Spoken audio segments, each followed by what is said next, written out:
Muitos lugares ao redor do mundo parecem saídos das páginas da Bíblia, repletos de histórias e lendas. Na verdade, muitos desses lugares existem até hoje, e o surpreendente é que existem evidências que provam que isso é verdade. Agora, neste vídeo, vou te levar a lugares que não são apenas mencionados na Bíblia, mas que também têm ruínas, montanhas, lagos e inscrições que provam que essas histórias realmente aconteceram. Das cidades que caíram aos locais onde Jesus curou, caminhou e ensinou. Vamos falar sobre tudo isso hoje, mas antes de começarmos, não se esqueça de curtir e se inscrever no nosso canal. Isso nos ajuda muito, criadores de conteúdo.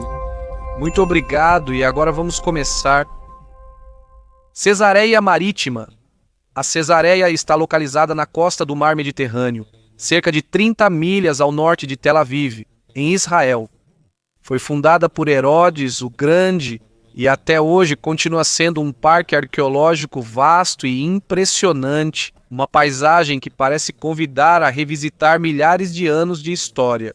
Mas além das belas ruínas e das grandes pedras, há algo neste lugar que literalmente fortaleceu a conexão entre a Bíblia e a história real. Por muito tempo, algumas pessoas afirmaram que Pôncio Pilatos, o governador romano que mandou crucificar Jesus, talvez fosse só uma invenção. Diziam que não havia evidências suficientes fora da Bíblia para comprovar sua existência, até que, em 1961, arqueólogos encontraram uma pedra calcária com inscrição em latim durante escavações. E naquela inscrição, o nome estava claramente escrito: Pôncio Pilatos, que se apresentou como prefeito da Judéia. Ele não é uma lenda, não é imaginação. Essa pedra se tornou a prova concreta de que o homem que decidiu o destino de Jesus realmente existiu e governou o lugar mencionado na Bíblia. E só por isso a história já ganha vida. Cesareia ficou ainda mais emocionante após outra descoberta em 1922.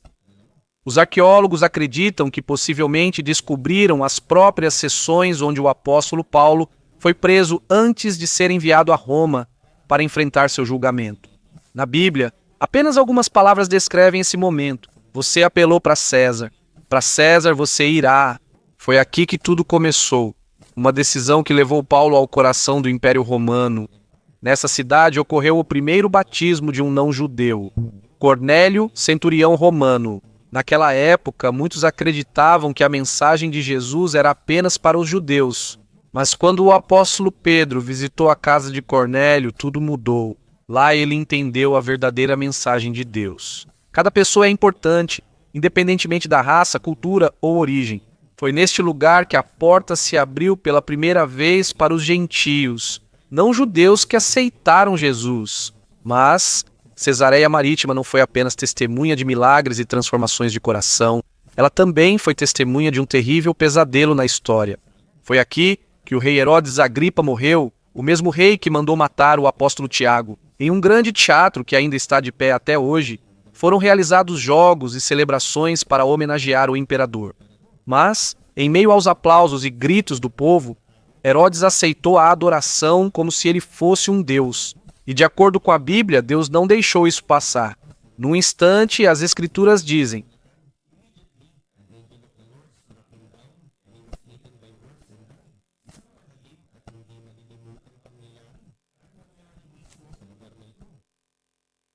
o túnel de Ezequias, a passagem que salvou o reino, ao sul da atual Jerusalém, há um lugar que parece apenas uma passagem tranquila de água, mas dentro dele está escondida uma das mais impressionantes obras da antiguidade. Este é o túnel de Ezequias, um corredor escavado na rocha que até hoje ainda conduz água, mesmo após mais de 2000 anos. Tudo começou no ano de 701 a.C., quando o rei Ezequias governava Jerusalém. Naquela época, o Império Assírio estava se aproximando, sendo a força mais temida e cruel do mundo naquele tempo. À medida que o exército dele se aproximava, Ezequias sabia que em poucos dias a cidade seria atacada. Se eles ficassem sem água, seriam rapidamente derrotados. Por isso, ele tomou uma decisão que não era qualquer decisão, não era uma ação que literalmente salvaria toda a cidade. Na própria Bíblia diz que Ezequias foi quem fez a piscina, o canal e trouxe água para dentro da cidade. Mas por mais fácil que essa frase pareça, foi tão difícil o que realmente aconteceu. O túnel de Ezequias foi escavado sem ferramentas modernas, luz ou orientação, apenas guiados pelo som dos martelos na rocha. E o mais impressionante é que dois grupos cavaram a partir de direções opostas, esperando se encontrar no meio, mesmo sem saber o quão perto estavam um do outro.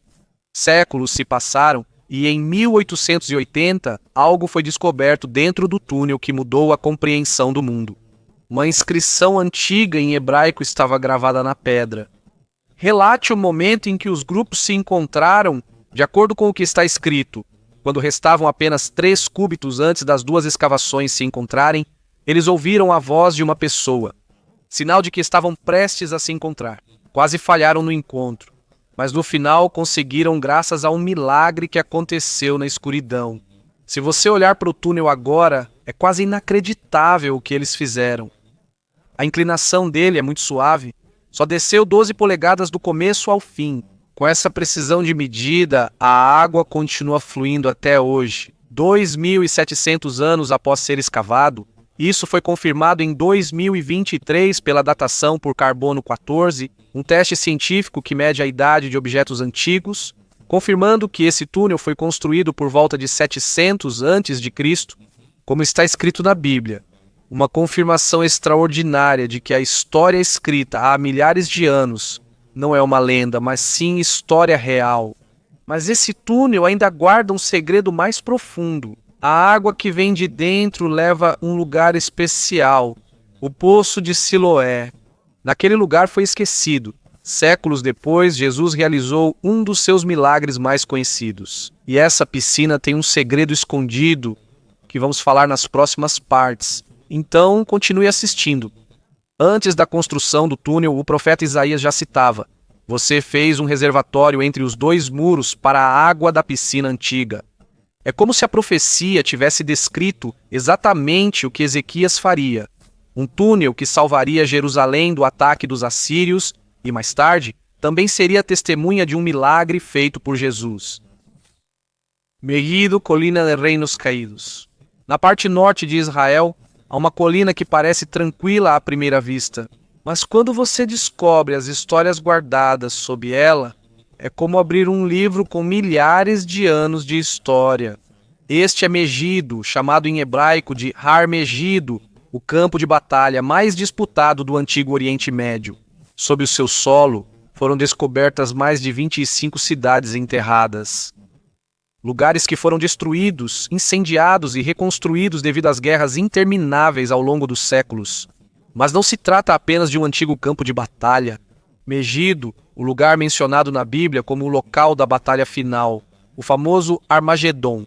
Do termo hebraico Armagedo surgiu o conceito de fim do mundo. No livro do Apocalipse está escrito esta frase: "Os espíritos dos demônios reuniram os reis em Armagedon." E foi aqui que muitos começaram a questionar: por que Deus escolheu este lugar para esse grande acontecimento? Quando você olha o mapa do mundo antigo, a resposta fica clara. Megiddo era como o guardião da rota mais importante daquela época. Havia maris, uma estrada que ligava o Egito à Mesopotâmia, 2 grandes reinos da antiguidade. Quando você controla Megiddo, você controla o movimento dos exércitos, do comércio e da riqueza. Em outras palavras, se você controla Megiddo, você controla o mundo naquela época. Aqui também aconteceu a primeira batalha documentada da história. Em 1457 a.C., o faraó Tutemés III trouxe seu exército e derrotou os cananeus. Toda a batalha foi registrada em hieróglifos no próprio Egito. É como um relatório de guerra esculpido em pedra.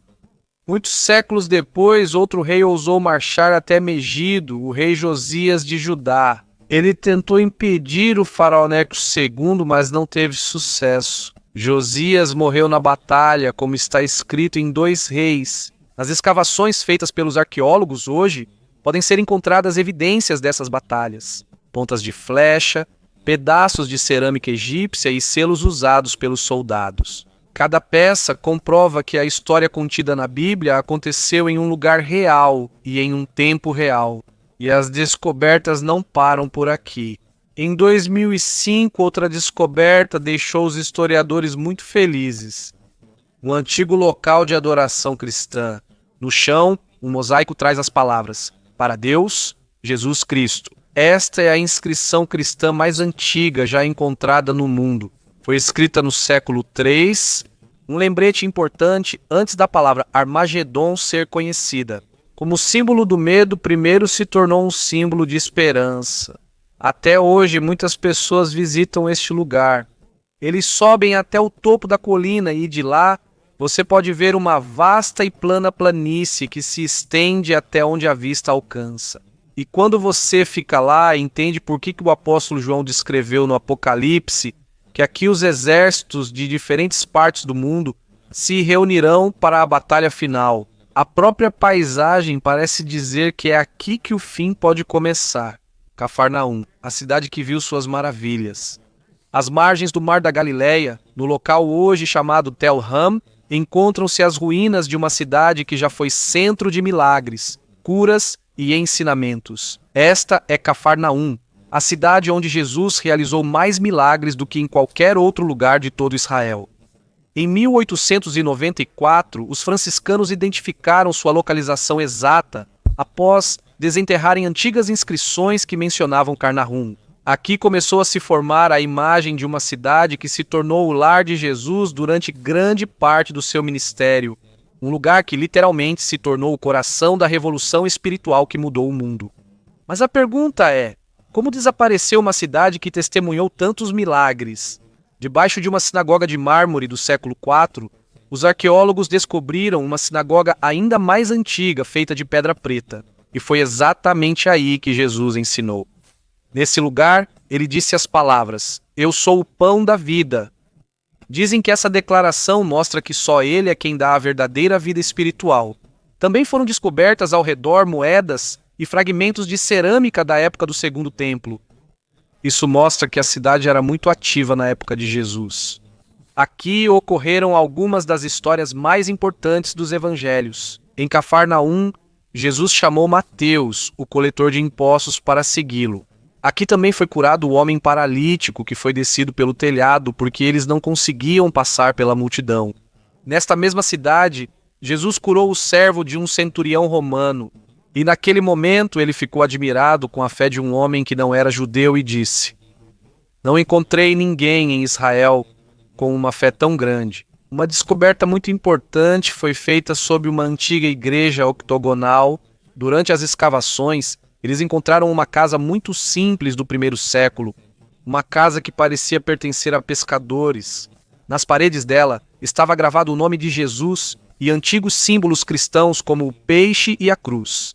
Estes são os escritos cristãos mais antigos encontrados exatamente no lugar onde aconteceram as histórias da Bíblia. E de acordo com muitos estudos, aquela simples casa era a casa de Pedro, um dos discípulos mais próximos de Jesus. Mais tarde, a casa foi usada como local de reunião dos primeiros cristãos. Era como uma pequena igreja escondida dentro de uma casa. E naquela casa, Jesus curou a sogra de Pedro. De lá, ele saiu com seus discípulos em direção ao mar, onde acalmou a tempestade que quase afundou o barco deles. Foi também em Cafarnaum que ele devolveu a vida à filha de Jairo. Uma história que até hoje dá esperança a milhões. Nos tempos antigos, Cafarnaum era vibrante e cheia de pessoas. Tinha uma rua pavimentada conectada à Via Maris, a grande rota comercial que passava ao longo do Mediterrâneo. Segundo Joséfo, um historiador judeu, Cafarnaum ainda era cercada por um muro durante a Grande Rebelião em 66 d.C. Apesar das pessoas serem ativas e próximas de Jesus, ele deixou um aviso inesquecível: "E você, Cafarnaum, será exaltada? Não, você descerá ao Hades." Isso significa que, mesmo tendo visto tanta luz, milagres e ensinamentos, o coração da cidade permaneceu fechado. E por causa disso, ele disse que ela sofrerá uma grande queda. E foi exatamente o que aconteceu. Em 749 d.C., um terremoto muito forte atingiu toda a Cafarnaum. Ela ficou destruída e foi abandonada pelas pessoas por mais de 1000 anos. Hoje, os visitantes podem caminhar pelo arquipélago. É um parque onde estão os restos da antiga cidade. Perto daqui está a Igreja Ortodoxa dos 12 Apóstolos, um memorial para os amigos mais próximos de Jesus. E acima da antiga casa de Pedro, há uma igreja moderna onde os peregrinos podem rezar exatamente no lugar onde Jesus viveu com seus discípulos. Mar da Galileia, lago que ecoou sua voz. Na parte norte de Israel, há um lago de águas calmas e quentes, mas cheio de histórias que mudaram a fé do mundo. Este é o Mar da Galileia, que hoje é chamado de Lago Kinneret. Ele está a cerca de 200 metros abaixo do nível do mar. Por isso, é um dos lagos de água doce mais baixos do mundo. Aqui ocorreram momentos marcantes do ministério de Jesus. Foi aqui que ele chamou seus primeiros discípulos. Foi aqui que ele acalmou a tempestade que quase afundou o barco deles. E foi aqui também que ele andou sobre as águas. Um acontecimento que continua sendo contado até hoje. Mas havia um grande problema então. Apesar de haver muitas histórias sobre pesca na época de Jesus, não havia sequer um barco encontrado daquele tempo. Era como se faltasse uma peça do quebra-cabeça na história. Isso mudou em 1986. Por causa de uma seca severa, o nível da água do lago baixou bastante. Enquanto dois irmãos pescadores caminhavam pela lama, eles notaram algo estranho saindo do chão. Um pedaço de madeira velha. Eles chamaram os arqueólogos e foi aí que uma conclusão inacreditável foi formada. Barco do primeiro século, época de Jesus. Isso não foi só uma descoberta, mas fez o coração do mundo arqueológico bater mais forte. A datação por radiocarbono indicou que o barco é de cerca de 40 depois de Cristo. Ela tem 27 pés de comprimento e pode transportar até 15 pessoas. E quando você pensa nesse tamanho, de repente ganham vida as palavras da Bíblia que dizem: ele entrou em um dos barcos e ensinou o povo a partir dele. Mas se aprofunda e se torna real. Os pesquisadores também focaram nos arredores do lago. Um arqueólogo encontrou 16 antigos portos ao redor dele. Isso mostra que o local era bem movimentado na época de Jesus. Foi aqui que ele encontrou Pedro, André, Tiago e João, os pescadores que deixaram suas redes quando ele disse: venham, sigam-me e eu farei de vocês pescadores de homens. Até hoje, tempestades fortes ainda surgem de repente na Galileia. Os ventos das montanhas descem de repente, transformando o lago tranquilo em um mar agitado. É por isso que, quando aconteceu a história, uma grande tempestade de vento surgiu. Os discípulos quase morreram de medo. Enquanto Jesus calmo dormia no barco, e o barco que foi descoberto em 1986 ainda está lá até hoje. Você pode ver isso de perto, não como um turista, mas como uma testemunha de uma história que atravessou 2000 anos para chegar até você. Piscina de Siloé, degraus onde cegos enxergaram. Em Jerusalém, no lugar chamado Silwan, perto da parte mais antiga da cidade, encontra-se a Piscina de Siloé, o lugar onde aconteceu um dos milagres mais impressionantes de Jesus. Um homem que nasceu cego foi quem recebeu o milagre dele. Ele pegou um pouco de lama, passou nos olhos do homem e disse: vá, lave-se na piscina de Siloé. O homem obedeceu, e pela primeira vez em toda a sua vida ele pôde enxergar. Por mais de 1000 anos, acreditava-se que outro pequeno tanque era o local exato do milagre. Até que algo inesperado aconteceu em 2004. Um cano de água estourou durante a construção da linha de esgoto. Ao consertá-lo, os trabalhadores atingiram algumas pedras enterradas e, de repente, apareceu uma fileira de degraus antigos. Não era apenas uma escada, era, na verdade, um monumento chamado Piscina de Siloé, que está na própria Bíblia. Eles viram a piscina em forma de trapézio com 3 níveis de 5 degraus cada um. Corresponde exatamente às descrições do primeiro século. Durante as escavações, também foram encontradas moedas de Alexandre Janeu, de Pôncio Pilatos, e até mesmo da época da Grande Revolta Judaica de 66 d.C. Tudo isso prova que o tanque de Siloé, mencionado na Bíblia, é real e está exatamente naquele local. Esse tanque é muito importante para os judeus. Durante a festa dos tabernáculos, os sacerdotes desciam aquelas escadas para pegar água usando jarros de ouro. Depois eles subiam em procissão até o templo. A rota dos peregrinos, chamada de Caminho dos Peregrinos, conecta o tanque ao monte do templo. e 1/3 de milha da estrada original ainda está exposta hoje. Nas pedras ainda se vêem marcas de carroças antigas e inscrições em hebraico com as palavras Yerushalayim HaKodesh, Jerusalém, a Sagrada. Cada descoberta confirma que este é o coração espiritual da antiga cidade. E em 2026, todo o local será aberto ao público. As pessoas poderão caminhar da piscina de Siloé até o Muro das Lamentações, pelo mesmo caminho percorrido pelos antigos peregrinos, e possivelmente também por Jesus. Muros de Jericó, a cidade que caiu sem ser tocada, no local atualmente chamado de Tel Sultan, perto da moderna cidade de Jericó, há uma pequena colina profundamente abaixo do nível do mar. Ela fica em silêncio, mas sob seu solo está escondido um mistério discutido há milhares de anos. Aqui está Jericó, a primeira cidade murada do mundo, e aqui também se encontra uma evidência muito peculiar. As muralhas de Jericó caíram para dentro, não para fora. É como se uma mão invisível os tivesse empurrado de dentro para fora.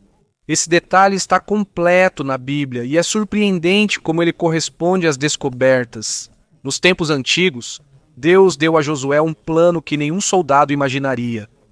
Um plano que não era sobre a espada, mas sobre obediência. Durante 6 dias, eles caminharam ao redor da cidade. Junto com os homens armados, os sacerdotes carregando trombetas feitas de chifre de carneiro, e no meio da procissão estava a Arca da Aliança, a caixa sagrada que representava a presença de Deus. No 7º dia, eles deram 7 voltas, e no momento em que o povo gritou e os sacerdotes tocaram as trombetas, o muro desabou. Isso não é apenas uma história. Os escombros deixaram a marca exata que mostra que a cidade caiu rapidamente. O inimigo não teve tempo de saquear ou levar riquezas. Até mesmo os recipientes de grãos, uma das riquezas mais importantes durante a época de guerra, permaneceram intactos. Os israelitas não se interessaram por isso porque era a ordem de Deus não tocar em nada que fosse dedicado como sagrado para ele. Josué também declarou uma maldição. Quem tentar reconstruir Jericó trará desgraça para sua família. E muitos séculos depois, quando Riel de Betel tentou reconstruir a cidade, seus filhos morreram, exatamente como foi dito na profecia. Mas além da queda dos muros, muitos outros acontecimentos importantes ocorreram em Jericó. Aqui, o profeta Eliseu tornou doce a água amarga da cidade usando apenas sal. Aqui, Jesus Cristo curou Bartimeu, o cego que repetidamente clamava por ele. E no perigoso caminho para Jericó, aconteceu a história do bom samaritano, o homem que ajudou a vítima abandonada por todos. Em 2023, este lugar foi declarado Patrimônio Mundial, um reconhecimento de sua importância arqueológica e espiritual. E até hoje as escavações continuam. Removendo as camadas de terra, os segredos de Jericó são pouco a pouco revelados. Detalhes que ficaram escondidos por milhares de anos e que agora o mundo está vendo novamente pela primeira vez. Depois, Sodoma e Gomorra, cidades queimadas pelo fogo do céu. Ao sul do Mar Morto, na fronteira de Israel com a Jordânia, há um grande deserto repleto de cinzas e sal, sem vida, vegetação e só silêncio ao sol. Aqui encontra-se o lugar que se acredita ter sido o local das 2 cidades mais pecaminosas da Bíblia, Sodoma e Gomorra. Segundo as Escrituras, Deus destruiu essas cidades com fogo e enxofre que caíram do céu como punição por sua maldade. Mas será que elas realmente existiram? Nas escavações dos arqueólogos, eles encontraram evidências de tirar o fôlego. Em Bab el-Hadra, uma cidade que chega a 10 hectares, eles descobriram uma camada de cinzas de 30 polegadas, espessa demais para ser chamada de um incêndio comum. Eles também encontraram tijolos quase derretidos pelo calor extremo e ossos completamente reduzidos a cinzas. Para que isso aconteça, é necessária uma temperatura acima de 600 graus, mas é mais quente do que a maioria dos incêndios naturais do mundo. E não termina aqui. Em Númera, uma cidade próxima de Bab Edra, aconteceu a mesma coisa. Destruição completa. Há também evidências de um forte terremoto que aconteceu junto com o fogo. A combinação de calor e tremores indica um evento extremamente violento e nada natural. Mas tem uma reviravolta na história. Em 2025, a mesma revista científica retirou seu próprio relatório. O motivo: a data não bate com a Bíblia. Segundo as Escrituras, a destruição ocorreu por volta de 2350 a.C., data anterior à obtida em alguns testes. Apesar disso, a 3 milhas dessas ruínas, está a montanha que hoje é chamada de Monte Sodoma ou Jabal Usdum. No topo, vê-se uma imponente coluna de sal em forma humana, que até hoje é chamada de esposa de Ló, um lembrete da história que envolveu esse lugar, e os profetas não esqueceram. Isaías, Jeremias e Ezequiel usaram Sodoma como exemplo de advertência para as gerações futuras. Até mesmo Jesus disse: "Foi assim nos dias de Ló, assim será no dia em que o Filho do Homem for revelado." A história de Sodoma e Gomorra é como cinzas levadas pelo vento. A cidade sumiu, mas a lição ficou. Monte Sinai, onde o fogo tocou a montanha. Na parte sul da península do Sinai, no Egito, há uma montanha rochosa que quase não mudou mesmo depois de 3.000 anos. Ela é silenciosa, como se vigiasse o deserto. Este é o lugar há muito tempo acreditado como Monte Sinai, onde Moisés recebeu as tábuas da lei de Deus. Segundo a Bíblia, o monte ficou coberto de fumaça porque o Senhor desceu em fogo. Mas existe uma grande pergunta que ainda não foi totalmente respondida. Será que esta é realmente a montanha mencionada na Bíblia? A tradição diz que sim. Esta montanha ela é conhecida como Jabal Musa, que significa Monte de Moisés. Existe um antigo papiro egípcio de 2000 a.C. com o nome TNHT, que se assemelha lá à palavra Sinai. Isso sugere que aquela região já era chamada por esse nome antes mesmo de Moisés chegar. No topo do Jabal Musa há uma caverna. Alguns acreditam que este é o lugar onde o profeta Elias se escondeu centenas de anos após a época de Moisés. Nas pedras da montanha também acharam grafites antigos de 4 a 7 d.C. Peregrinos as escreveram aqui ao longo de 1.600 anos. Aos pés da montanha está o mosteiro de Santa Catarina, o mosteiro mais antigo ainda em uso até hoje. Mas há uma pergunta que é frequentemente feita. Foi encontrada alguma evidência clara do acampamento dos israelitas nesta montanha? A resposta é não. Não foi encontrado nenhum sinal claro de cidade, templo ou moradia permanente. Mas isso não deveria surpreender. Os israelitas eram nômades naquela época. Eles caminhavam, mudavam de lugar e não construíam casas sólidas. Eles também faziam a maioria de seus utensílios de couro, madeira ou tecido, materiais que se decompõem facilmente no deserto, que é precioso. Conseguiram voltar porque as coisas aconteceram assim. É assim mesmo que acontece. Uma coisa que dá esperança aos pesquisadores. Foram descobertas inscrições proto-sinaíticas. Antigas inscrições em pedra de 1500 a 1200 a.C. usaram uma versão inicial do alfabeto semítico. Isso mostra que havia pessoas que sabiam escrever naquela região na época do Êxodo. Ainda não é uma prova concreta, mas é uma pista, uma indicação de que a história pode ser mais verdadeira do que alguns pensam.